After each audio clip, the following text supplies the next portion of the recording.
সাদিক কায়ুম পাকিস্তানি না বাংলাদেশি সেটা আমাদের দেখার বিষয় না। সে আমাদের দেশটার স্বাধীনতা যখনই কি আমরা জুলাই আন্দোলনটা শুরু করি তখন সে একটা বিশাল বড় একটা ভূমিকা রাখছে। আমরা বেসিক্যালি মানুষকে তার কার্যে চিনি, সে তার জন্মস্থান কোথায়, সে কোথায় বড় হয়েছে না বড় হয়েছে, সে কোথায় আছে কোথায় থাকতেছে, সেটা আমাদের দেখার বিষয় না। একটা স্বাধীনতার সময়টাতে সে একটা অবদান রাখছে, আমরা সেই হিসাবে না হয় তাকে আমরা চিনি, সেই হিসাবে না হয় আমরা জানি, অতটুকু যথেষ্ট। আমরা যদি সম্মাননা দিতে পারি তবে আমরা সম্মাননা পাবো, ঠিক আছে। একটা মানুষকে তার জন্মগত বা জন্মস্থান নিয়ে আমরা কথা না শোনাই, শুধুমাত্র তার কার্যকলাপ নিয়ে আমরা বিবেচনা করি, তাহলে মনে হয় আমাদের জন্য ভালো হবে, আমাদের দেশটা আরো সুন্দর হবে, বরং আমরা আমাদের মধ্যে যে ভাই ভাই একটা সম্পর্ক বা আন্তরিকতা, এই জিনিসটা আরো বেশি সুন্দর হবে। আসলে জামাত শিবির রাজাকার বিষয়টা এখন কিছু কিছু মানুষের মানে নৈতিকতার অবক্ষয় বলতে পারেন, কিন্তু একটা নির্দিষ্ট সময় পর্যন্ত কিন্তু জামাত শিবির কিন্তু এগুলা সবকিছু থেকে বাইরে ছিল।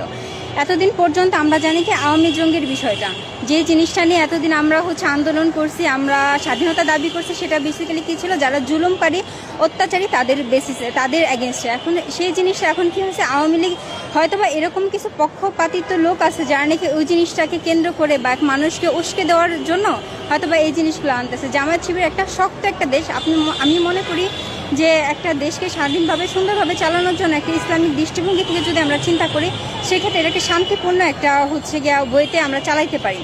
কিন্তু সেক্ষেত্রে এখন জামাতকে যদি জঙ্গিবাদ হিসাবে তারা আখ্যায়িত করে, সেক্ষেত্রে আমি মনে করি এটা খুবই নেগেটিভ হয়ে মানুষকে উস্কানি দেওয়ার বা নতুন করে আবার কোনো নিজেদের মধ্যে একটা ঝামেলা ক্রিয়েট করার একটা চিন্তাভাবনা, যে চিন্তাভাবনাগুলো আসলে চায়, হয়তো বা কোনো একটা পক্ষ চায় না আমরা বাঙালিরা স্বাধীনভাবে সুন্দরভাবে একটা স্বাভাবিক জীবনযাপন কাটাতে পারি।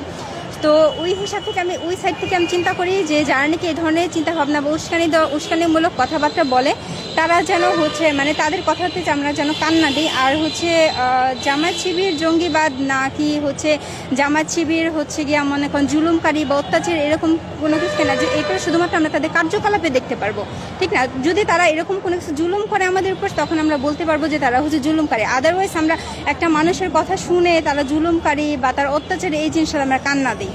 যারা আমাদের উপর জুলুম করছে আমরা তাদের এগেনস্টে আমরা সোচ্চার হয়েছি। এখন যারা আমাদের উপর জুলুম করবে না, তাদের কি বিষয়টা দুই চার জনের কথা শুনে যদি আমরা তাদের এগেনস্টে উস্কে যাই, তাহলে দেখা যাবে আমরা যে বিষয়টা নিয়ে আন্দোলন করে আসছি, এখন ওই আন্দোলন দেখা যাবে প্রস্তর ভিত্তিটাই তখন নড়বড়ে হয়ে যাবে, ঠিক না। এখন একটা মানুষ বাইরে থেকে এসে বলবে ও জামাত শিবির মনে করেন জুলুমকারী বা মনে করেন যাই একটু নেগেটিভ কিছু বলবে বলে এখন আমরা আন্দোলন করে একটা সফলতা পাইছি, স্বাধীনতা পাইছি। এবং তার মানে এই না যে যে কারো কথা শুনেই আমরা নাচতে থাকবো। আমরা আমরা স্বাধীন মানুষ, আমরা গণতান্ত্রিক, আমাদের অধিকার আছে, আমরা ভালোকে ভালো মন্দকে মন্দ জানতে, মন্দকে মন্দ বলতে পারি, মন্দকে মন্দ যেটা সেটা আমরা বুঝি, এর জন্য আমরা এটা